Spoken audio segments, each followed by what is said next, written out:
Hi, I'm Glenn Mitchell. I'm a C++ mentor. Today I'm going to talk about ADL and how to stream objects to cout.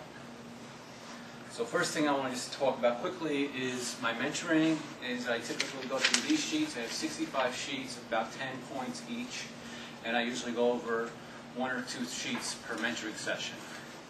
So this is ADL stands for Argument Dependent Lookup. It's also known as Kernel Lookup because he was the person who invented the idea.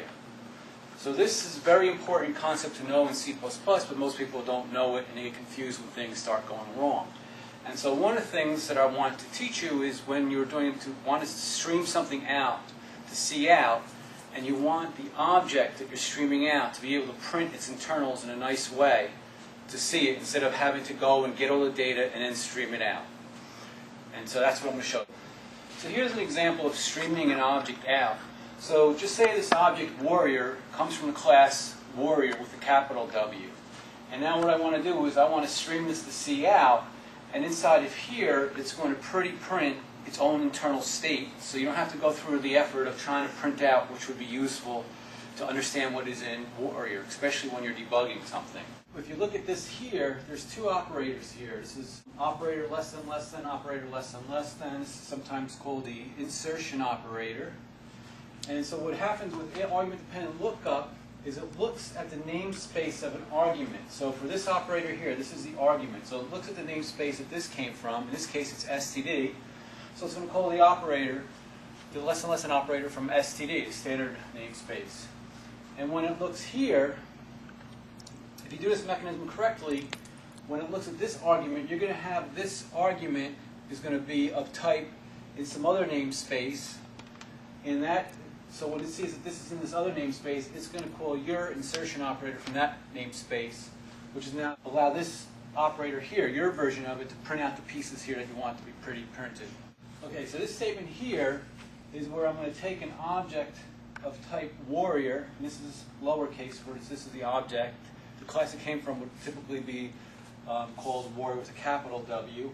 And I'm going to stream it out to cout, and I'm going to put an ADL on the end, which is the same as a new line in a flush. So here's an example of using argument-dependent lookup to stream out an object. So here I have my include for IO stream, so I get cout and then the std version of the insertion operator. And I'm going to use std so I don't have to prefix every std operator that I'm used. And what I'm going to have is a namespace game. And inside the namespace game, I'm going to have a class warrior, and I'm going to have this operator less than function, or the insertion operator. And this operator here is going to be used to print out the insides of my warrior. So I have a class warrior, and you'll notice that the insertion operator is not inside the class, which is a typical mistake, but it's outside the class, but it's inside the namespace. And in here, I'm going to just declare that as a friend, so this insertion operator, can just access the private members directly. Some people would prefer to just call a print function inside the insertion operator here, so they don't have to have a friend function. So my warrior has a damage procedure, which I don't have any body for, but I'm not going to call right now. And I have a constructor that takes 2 parameters. And in the member initialization list, I'm going to initialize the 2 members that I have over here in the private area, speed and strength. So in my insertion operator, what you typically do is you're going to have return a reference to an output stream. And your first argument is going to be a reference to an output stream. And your second argument is going to be a reference to your object that you want to stream out. So in this case, it's a warrior object. And then you're just going to use these insertion operators with your data here, and then return the output stream.